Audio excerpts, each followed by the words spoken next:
తిరుమల శ్రీవారిని దర్శించుకునేందుకు భక్తుల రద్దీ భారీగా పెరుగుతోంది. కానుకల రూపంలో భారీ స్థాయిలో మొక్కులు చెల్లించుకునేందుకు భక్తులు వస్తున్నారు. ఈ క్రమంలోనే పెద్ద ఎత్తున ఆదాయం కూడా సమకూరుతుంది. ఈ నేపథ్యంలో తిరుమల శ్రీవారి హుండీ ఆదాయంలో వచ్చిన 2,000 నోట్లకు మోక్షం లభించింది.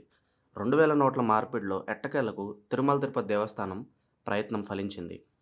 ఎట్టకేలకు 2,000 నోట్లను తీసుకునేందుకు రిజర్వ్ బ్యాంక్ అంగీకరించింది. 2023 అక్టోబర్ 7 నుంచి 2,000 నోట్ల మార్పిడి రద్దు చేసింది రిజర్వ్ బ్యాంక్ ఆఫ్ ఇండియా. అయితే ఆ తర్వాత కూడా భక్తులు తిరుమల శ్రీవారి హుండీలో 2,000 నోట్లను కానుకగా సమర్పించారు. ఆ నోట్లు తీసుకునేందుకు బ్యాంకులు, ముఖ్యంగా రిజర్వ్ బ్యాంక్ నిరాకరించింది.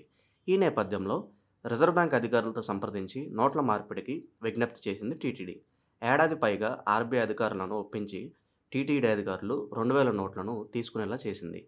2023 అక్టోబర్ 7 నుంచి 2,000 నోట్ల మార్పిడిని కేంద్ర ప్రభుత్వం నిలిపివేసిన సంగతి తెలిసిందే. అయితే కొందరు భక్తులు ఆ తర్వాత కూడా తిరుమల శ్రీవారికి హుండీలో వాటిని సమర్పించారు.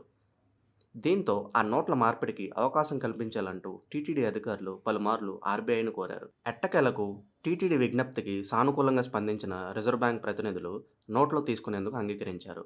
2023 అక్టోబర్ 8 నుండి 2024 మార్చ్ 22 వరకు 5 విడతల్లో 3,20,00,000 విలువ చేసే 2,000 నోట్లను మార్పిడి చేసుకుంది టీటీడీ.